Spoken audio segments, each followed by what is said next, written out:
अजय बंसल जी की अध्यक्षता में की बैठकें पूरे प्रदेश के अंदर कल और आज सभी जिलों की बैठकों का आयोजन कार्य समिति की बैठक में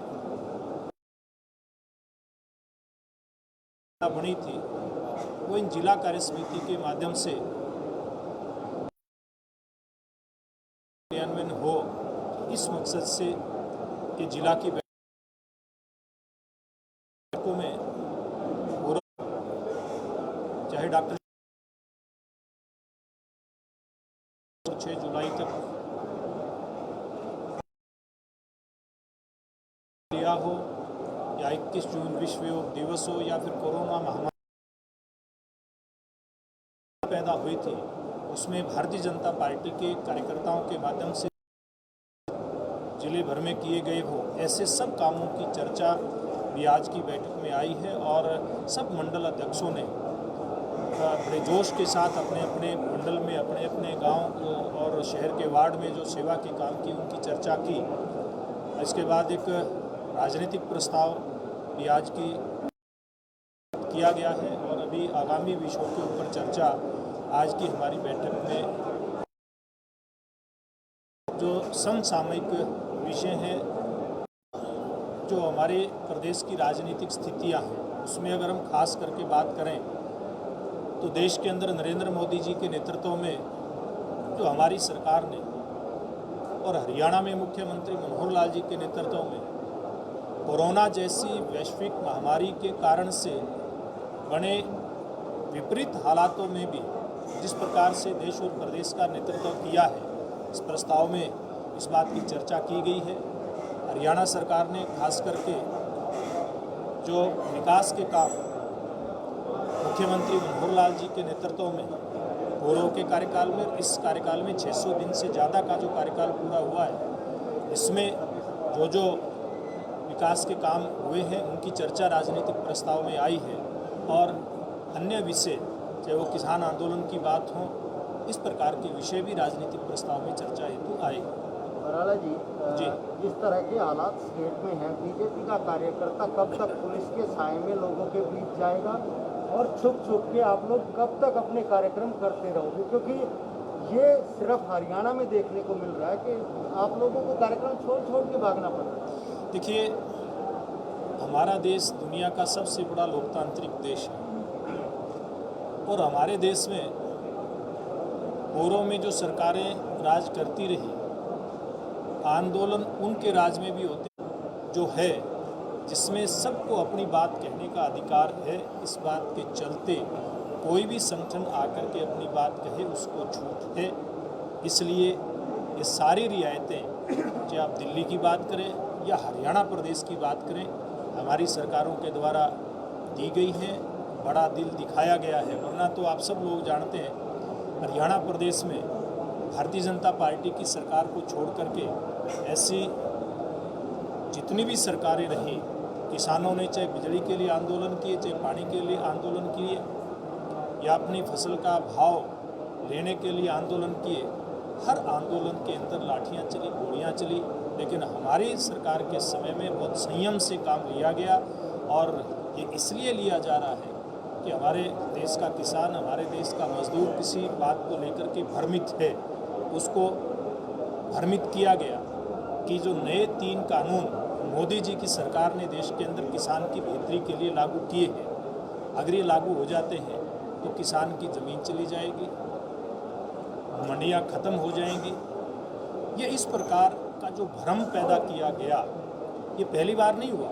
आपने देखा होगा जब नरेंद्र मोदी जी ने जम्मू कश्मीर से धारा 370 और 35A को ख़त्म किया और ख़त्म करने की जब चर्चा संसद में और संसद के बाहर चल रही थी, कांग्रेस पार्टी समेत अन्य विपक्षी नेताओं ने एक बात कही थी, या तो देश के अंदर धारा 370 और 35 से ख़त्म होगी नहीं, कोई ताकत ख़त्म नहीं कर सकती, अगर ये ख़त्म होगी तो देश के अंदर खून की नदियाँ बहेंगी।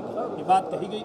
मैं बात को कहना चाहता हूँ, इसी के साथ साथ दूसरे जो एक बड़ा काम इस देश के अंदर हुआ, citizenship amendment bill Lok Sabha Rajya Sabha के अंदर आया, वो पारित हुआ। उस समय भी कहा गया कि अगर इस प्रकार का काम होगा तो देश के अंदर खून की नदियाँ बहेंगी। एक बात और कही गई, माननीय उच्चतम न्यायालय में एक बहुत पुराना विषय, जो सदियों पुराना विषय था, भगवान राम के मंदिर के निर्माण का, कि भगवान राम के जन्म स्थान पर उनका मंदिर बने। ये बात भी कही गई कि वहाँ अगर मंदिर का निर्माण होगा तो देश के अंदर खून की नदियाँ बहेंगी। ये एक दुष्प्रचार देश के अंदर कुछ स्वार्थी तत्वों ने पुराने सिरे से किया, वो करते रहे। लेकिन भारतीय जनता पार्टी की केंद्र और प्रदेश की सरकार ने ये सुनिश्चित किया कि देश के अंदर कोई भी बड़ा काम होगा लोगों को साथ लेकर के होगा, लोगों के लिए होगा, इसलिए उसमें कहीं कोई दिक्कत नहीं आएगी। ये व्यवस्था हमारी सरकार ने सिद्ध करके दिखाई। इसी से संबंधित है जो किसानों का एजिटेशन है, उसको पंजाब के किसानों के नेता लीड कर रहे हैं, उत्तर प्रदेश के किसानों के नेता लीड कर रहे हैं और हरियाणा के। लेकिन उत्तर प्रदेश और पंजाब में ऐसी स्थिति नहीं है जैसी बीजेपी के लिए यहाँ पर किसानों ने कर रखी है। तो क्या लगता है इसके पीछे कोई किसी की साजिश है या क्या आप मानते? इसी के साथ लगता है जी मेरा भी है। जी जी जी आप कहते हैं कि ये किसान और मजदूर है, आपके अध्यक्ष कहते हैं कि ये आंदोलन की बेशुमारी है या ये किसान नहीं है, आपके मंत्री भाषा बोलते हैं, कहीं भारतीय जनता पार्टी का घालमेल तो नहीं है? देखिए, किसी तरह का कोई घालमेल नहीं है। मैंने बहुत स्पष्टता के साथ अपनी बात को कहा है। और जहाँ तक आंदोलन की बात है, ये हरियाणा में क्यों रहा है और ये मोदी जी के खिलाफ और भारतीय जनता पार्टी की सरकारों के खिलाफ ही क्यों रहा है।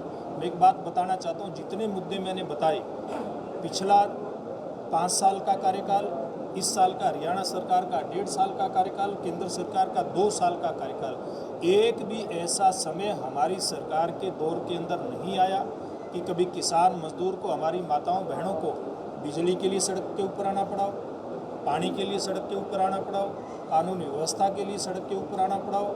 जब इस प्रकार की स्थितियां बनती हैं तब विरोधी दलों के जो नेता हैं उनको मौका जब मिलता नहीं है तो किसी न किसी प्रकार के षड्यंत्र रचे जाते हैं।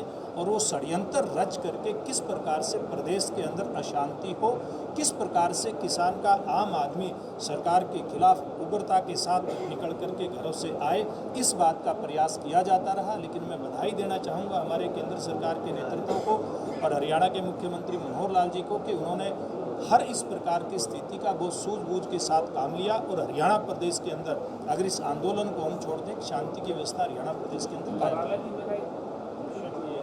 आपने बोला समसामयिक जी जी नो डाउट समसामयिक सभी चीज़ आई होंगी। आपके केंद्रीय मंत्री हर्षवर्धन जी जो प्रधानमंत्री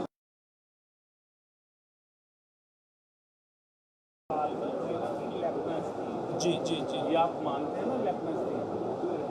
देखिए, एक बात मैं कहना चाहूँगा, ये विषय देश के प्रधानमंत्री जी के विशेषाधिकार का है कि किसको केंद्रीय मंत्रिमंडल में रखना, किसको नहीं रखना। पूर्व में भी इस प्रकार के बदलाव होते रहे हैं, इसलिए इसके ऊपर मेरे टिप्पणी करने का कोई अधिकार नहीं। सर, जिस तरह से पहले बीजेपी ये कहती थी, कांग्रेस की जब सरकार थी कि वो बड़ा मंत्रिमंडल, लेकिन अब तो सबसे बड़ा मंत्रिमंडल हो गया जी। उस पे कुछ देखिए, मैंने एक बात कही कि ये किसको लेना, किसको हटाना, ये देश के प्रधानमंत्री, अगर केंद्रीय मंत्रिमंडल है, प्रदेश में है तो प्रदेश के मुख्यमंत्री का विशेषाधिकार है कि किसको रखें, किसको नहीं रखें। लेकिन एक बात मैं कहना चाहूँगा कि जो संविधान में चीज़ें वर्णित हैं, प्रदेश में जो अधिकतम संख्या है वो और देश के अंदर जो अधिकतम संख्या है वो, उसी के अंतर्गत, उस व्यवस्था के अंतर्गत इनका गठन किया जाता है। वो केंद्र में भी, प्रदेश में भी इसी प्रकार जो का है। पेट्रोल और डीजल के रेट हरियाणा में 100 हो गया है, जी। पार हो गया पेट्रोल जी। का, डीजल भी, तो किसानों की आय कैसे और एक दूसरी बात, उसी से संबंधित आप लोग खुद भी विपक्ष में रह के इसको लेकर प्रदर्शन करते रहे जी। हैं। अब आप ये कह देते हैं कि कंपनियों का एक अधिकार है पेट्रोल डीजल के दाम बढ़ाना, जी, तो ऐसे में जनता की, कौन जनता को संभालेगा? जी जी। आप कहते हैं विकास हो रहा है और विकास को हजम नहीं हो रहा है, सरकार से बात की जाती है, तो आपके पास बजट नहीं होता, महंगाई आसमान छू रही है, हर चीज़ के भाव बढ़ रहे हैं, एक आम आदमी जिए तो कैसे चलेगा? देखिए, एक सवाल डीजल पेट्रोल की बढ़ती कीमतों को लेकर के था। चाहे भारतीय जनता पार्टी सत्ता पक्ष में चाहे विपक्ष में, कभी कोई नहीं चाहता कि डीजल पेट्रोल के रेट बढ़ें, किसी भी प्रकार से इसके कारण कोई महंगाई बढ़े, कोई नहीं चाहता। लेकिन जिस प्रकार से आपका भी सवाल इसी से संबंधित था, हमारी सरकार के दौरान वित्तीय व्यवस्था इस देश की, प्रदेश की संभाल करके रखी जाती है। जिस प्रकार से आम जन का जो टैक्स का पैसा केंद्र और प्रदेश सरकारों के पास आता है, वो जिस ईमानदारी के साथ करदाता कर देता है, उसी प्रकार से ईमानदारी के साथ सरकारें उसका उपयोग करें, विकास के कामों में वो पैसा लगे।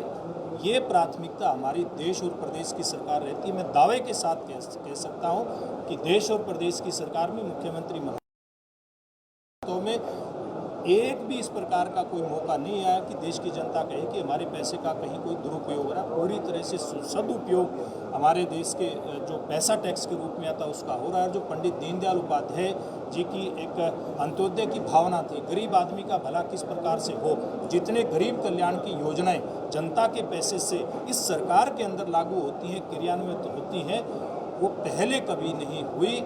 और जहाँ तक आपके सवाल की बात है कि विकास के लिए पैसे की, मैं एक बात दावे के साथ कह सकता हूँ कि कोरोना काल के बाद के समय को छोड़ दें, क्योंकि कोरोना एक वैश्विक बीमारी है और इसके कारण से बहुत सारी व्यवस्थाएं स्थिर हुई हैं, यानी कि रुकी हैं, उनके क्रियान्वयन में थोड़ी सी दिक्कतें आई हैं।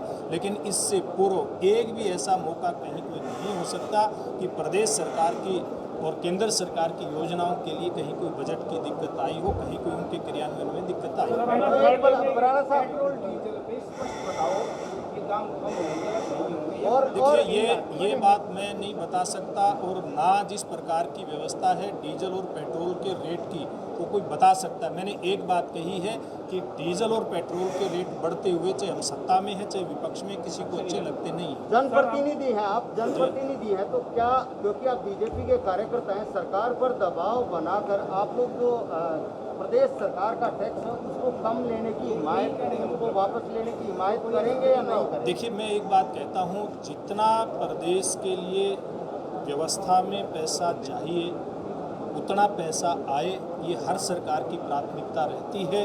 और ये भी प्राथमिकता केवल भारतीय जनता पार्टी की सरकारों की है कि उसका मिसयूज ना हो, मिसमैनेज ना हो, अच्छे तरीके से उस व्यवस्था के अंदर सारा पैसा लगे। ये एक की जिम्मेवारी होती है और हमारी केंद्र और प्रदेश की सरकारों का नेतृत्व बहुत अच्छी व्यवस्था से एक एक पैसे का सदुपयोग करें। आरएसएस प्रमुख हैं बाबा जी, उन्होंने कहा है कि मुस्लिम हिंदू का डीएनए टेस्ट एक है। देखिए माननीय मोहन भागवत जी ने जो भी बात कही है वो बिल्कुल ठीक कही है, इसलिए उसके ऊपर इसके अलावा कोई टिप्पणी नहीं है। जमानत आप कहते हैं कि अर्थव्यवस्था को व्यवस्थित करने के लिए महंगाई बढ़ रही है, पेट्रोल डीजल के दाम बढ़ रहे हैं, क्या ये जनता देखिए मैंने एक बात, ये बात नहीं कि आप अपने शब्द मेरे मुंह में मत डालो कि अर्थव्यवस्था को सुदृढ़ करने के लिए डीजल पेट्रोल के रेट बढ़ रहे हैं। मैंने ये बात नहीं आप प्लीज शब्दों का, चुनाव से पहले तो रेट नहीं बढ़ गए, चुनाव से पहले तो रेट नहीं बढ़े, चुनाव खत्म होते हैं रेट बढ़ने शुरू हो गए। देखिए, ये एक बाजार की जो व्यवस्था है उसको कोई अलग नहीं कर सकता, ये केंद्रीय स्तर की व्यवस्था है। ये उन्हीं का, इसको व्यवस्था को दुरुस्त करने का जो एक व्यवस्था पहले की गई है अंतर्राष्ट्रीय स्तर पे, जो कीमतें रही हैं वो व्यवस्था पूर्व में चली है, उसी व्यवस्था को लेकर के हम लोग चल रहे हैं। बराला साहब, मेरा एक क्वेश्चन है, मैं अधूरा रह गया है, मुझे पॉलिटिकल नहीं, मुझे आप ये बताइए, जो थर्ड वेव आ रही है, आपकी तिरंगा यात्रा शुरू होने आ रही है जी, उसमें क्या स्ट्रेटेजी रहेगी, और इधर जो कोरोना फैला उसमें जो खामियां रही उनके सुदृढ़ता के लिए क्या किया है? देखिए, एक बात तो मैं आपको ये बताना चाहूँगा कि हमारी प्रदेश सरकार ने ये जो दूसरी वेव आई थी इससे बहुत बेहतर तरीके से निपटने का एक कार्यक्रम लेकर के सरकार चली थी।